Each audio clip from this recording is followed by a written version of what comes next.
আজি মই আপোনালোকৰ কাৰণে বহুত ইম্পৰ্টেণ্ট ভিডিঅ' এটা লৈ আহিছোঁ। ভিডিঅ'টো হ'ল হোৱাটছআপৰ ওপৰত। হোৱাটছআপনো কেনেকৈ হেক হয় আৰু ইয়াৰ পৰানো কেনেকৈ হাত সাৰিব পাৰি। আপোনালোকে হয়তো নাজানে যে হোৱাটছআপো হেক কৰিব পাৰি বা হোৱাটছআপো হেক হয়। আপোনালোকৰ অজ্ঞাতে হোৱাটছআপটো আপোনাৰ চিকিউৰ আছেনে নাই এইটো আপোনালোকে নিজেও চাব পাৰে। গতিকে এই ভিডিঅ'টো ভালকৈ মনোযোগ দি চাই থাকক। কাৰণ গাইজ আমি হোৱাটছআপটো বহুত পাৰ্চনেল বস্তুৰ কাৰণে ইউজ কৰোঁ আৰু কেতিয়াবা এই বস্তুটোৰ কাৰণে আমি বহুত বিপদতো পৰিব লাগিব পাৰে।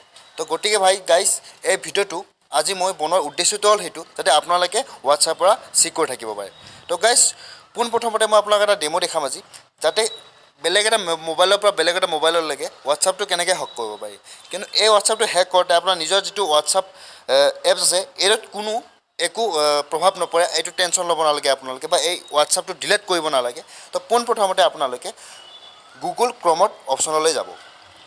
মই আপোনালোক আজি দেখাই আছোঁ আৰু ইয়াত গৈ ছাইডত আপোনালোকে এই তিনিটা বটন দেখা পাব। ইয়াত টিপিলে আপোনাৰ ৰিকুৱেষ্ট ডেস্কটপ ছাইট বুলি ওলাব আৰু ইয়াত ক্লিক কৰিলে মোৰ এই মোবাইলটো ডেস্কটপ ছাইট হৈ যাব।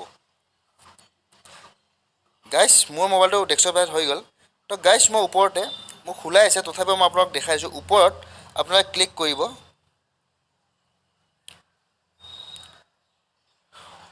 WhatsApp web.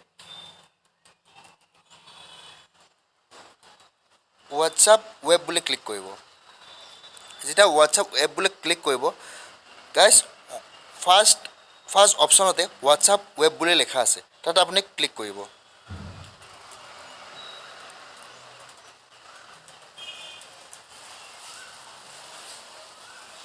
Guys WhatsApp web বুলি ক্লিক কৰাৰ লগে লগে আপোনাৰ এটা স্কেন দেখাব। স্কেন দেখিলে গাইজ, এটা স্কেন দেখাইছে।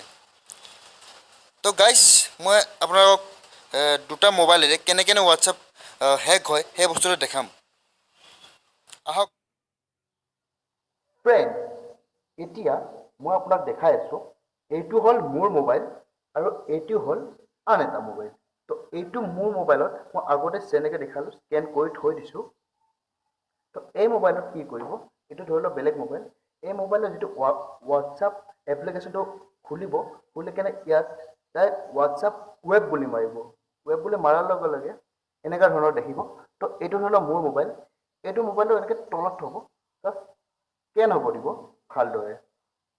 স্কেন হোৱাৰ লগে লগে দেখিলে জাষ্ট 1 ছেকেণ্ডৰ ভিতৰত এই মোৰ মোবাইলত ইয়াৰ সমস্ত যিখিনি মেছেজ আছে মোৰ মোবাইললৈ আহি যাব। ৱেট ৰ'ব।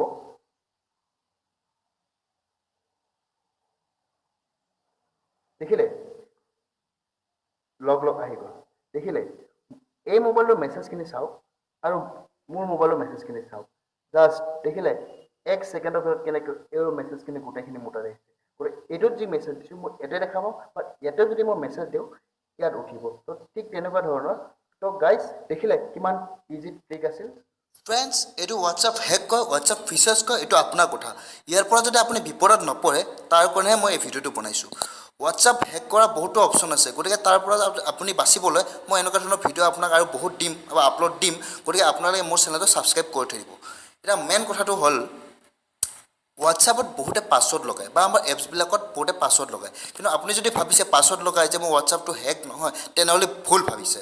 কাৰণ বহুত এনেকুৱা ধৰণৰ এপছ আছে বা এনেকুৱা ফিচাৰ্ছ আছে যাৰ সহায়ত হোৱাটছআপ হওক বা যিকোনো এপছৰ হওক পাছৱৰ্ড আৰামছে 1 ছেকেণ্ডত খুলি দিব পাৰে আৰু তাৰ ভিতৰত থকা আপোনাৰ হোৱাটছআপে হওক যিকোনো বস্তু আপোনাৰ তথ্য পাতি চাব পাৰে।